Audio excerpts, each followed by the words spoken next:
Hello fans, I'm back with another review. This time we're going to be reviewing Smallfoot, a movie that came out in 2018, a CGI movie starring people I don't really care about. Channing Tatum, Zendaya, James Gordon, I care about Danny DeVito. Well, maybe I shouldn't because he was in this movie. Well, this movie was just your run-of-the-mill children's family movie. I enjoyed the beginning of it. I thought it was going to be good. It started out pretty quickly, and it pretty much got out the part right out of the door. How a character sees something but has no evidence of it, and everyone says it didn't exist. It pretty much happened in the first 20 minutes. Once that was out of the way, the movie sped along at a good, brisk pace. As we see Migo, the star of this movie, he's a rather bland protagonist, like a lot of them. Just think of him as, as your basic American teen, Chad Teen. That's basically what he is. He is a head thumper or a bell ringer. He's the guy who in the morning sits himself in a giant slingshot and rams his head into a giant gong to awaken the village. Here he's just making through the first song of the movie as he makes... he's happy to be himself. He's happy to do his job. It's basically happy everything's the same every day kind of song. Something's going to come up later on. And this happens right at the beginning of the movie, and we see them go about their lives. They're oblivious to humanity, who live on the ground. They live on the top of Mount Everest or another mountain. Here we see the SES. They're people who believe in Smallfoot, humans, and they're trying to tell children about it. Well, Migo tells the children not to listen to such bunk stories and just to believe in the stone. The stone being these little stones they wrote down as their laws. And you see these children throughout the movie, and they just constantly do this head blow up sign where they puff up their mouths and whoo, like their minds are blown. Here we see Migo's dad, the head thumper who had his job before Migo. Apparently he's hit his head so many times it's made it flat and made him short. See, every day they wake up, get into that giant slingshot you see there, and then fling themselves headfirst into a giant gong to wake up the village and to wake up the sun, apparently, because they believe that.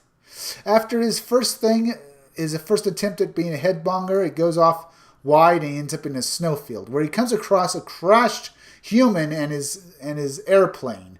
The human freaks out when he sees Migo, and Migo at first doesn't know what he sees until after he looks at the human's foot, and he realizes all those stories from the SES, the ones who look for small feet, that he was in fact holding a small foot in his hands.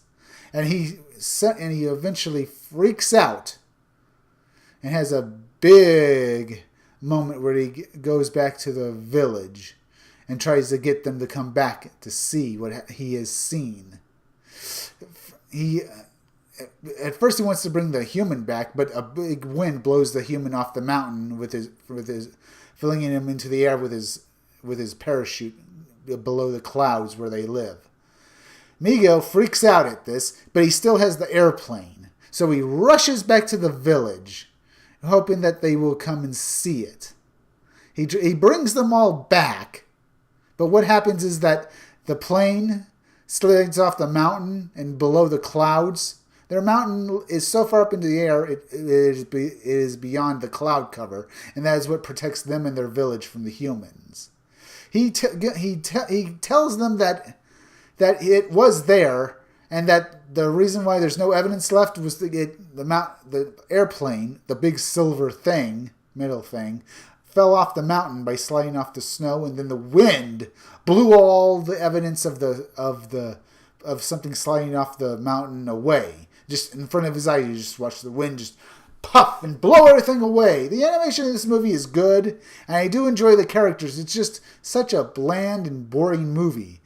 Later on, he insists on saying that the Smallfoot did happen, but the Stonekeeper, their leader, tells them that if he doesn't say that he didn't see it, that he has gone against the stones, and therefore the Stonekeeper has no choice but to banish him from the village. He tells Migo's father that he's sure that Migo will come back and say that he didn't see the Smallfoot once he's been out there alone for a while. But later on, we find out that the Stonekeeper's daughter, Miji, who's the leader of the SES, believes that there are such creatures as small feet, and she takes Migo back to their base with the other 3 members of the SES, and they continue to plan and plot, trying to figure out where the Smallfoot went to. Eventually, they question Migo, and Migo eventually realizes the human fell below the clouds, so he goes to only way to get out of his banishment is to go down the mountain and below the clouds. Eventually, he meets a human. The human's name is Percy. Percy is an animal wildlife expert with his show, but his show is falling on hard times, so he was going to pull off a hoax with Yeti, but then he meets a real Yeti, a real Bigfoot, Migo, and he decides to head back with Migo, and he has the time of his life. He's not only that, he sends a video out thinking this will save his show, but he doesn't realize that the big feet, that the Yeti, are actually intelligent. He only sees them at first until they take him back to their village. And then he realizes that this isn't just wild animals, but this is an entire civilization of non-humans. And here he wonders what to do and what to say to them. But later on, we find out the Stonekeeper takes Migo back to talk to him himself, and he tells Migo the only reason why the Yeti are on top of this mountain is because they were chased there by humans who feared and hated them. They tried to make peace with the humans, but the humans used spears and used guns to drive the Yeti away, killing or enslaving them, or putting them on display. Eventually, all the Yeti that he knows about climbed up onto the top of the mountain. And then he tells Migo to say it was all a lie. Migo does so, but then they take the human away, but Miji eventually kidnaps the human, takes him back to where he lives, back below the clouds, to a small Himalayan town that is basically a tourist trap for people who were looking for the Yeti. Eventually, Migo and the other members of the SES track Miji down, and they go through a giant chase where the humans are trying to capture them. Eventually, Percy uses the Yeti disguise he was going to use to pull off his hoax. He puts it on and dons it, but not before Migo and Miji and the others rush into the woods again. Percy tracks them down and uses the Yeti suit to impersonate a Yeti and drive the police and the other humans who were chasing down the Yeti away so that they could get away. They take him away and arrest him. Well, this causes Migo and Miji to realize that not all humans are evil because they ended up chasing them away. And they realize that humans see them as monsters just as the Yeti themselves see the humans as monsters. So they go back to their home, and the Stonekeeper realizes after they talk to him that they are right and they need to come out and let themselves be known by the humans. So they start off a giant machine that was making the clouds that protected their home, the clouds that were basically surrounding the mountain, and they go down the mountain and they meet the humans, and they eventually make friends with them. And that's how the movie ends, with everyone smiling and being happy. This movie was bland but good. It's not worth seeing in the theater, but I would say renting it at the Redbox is good.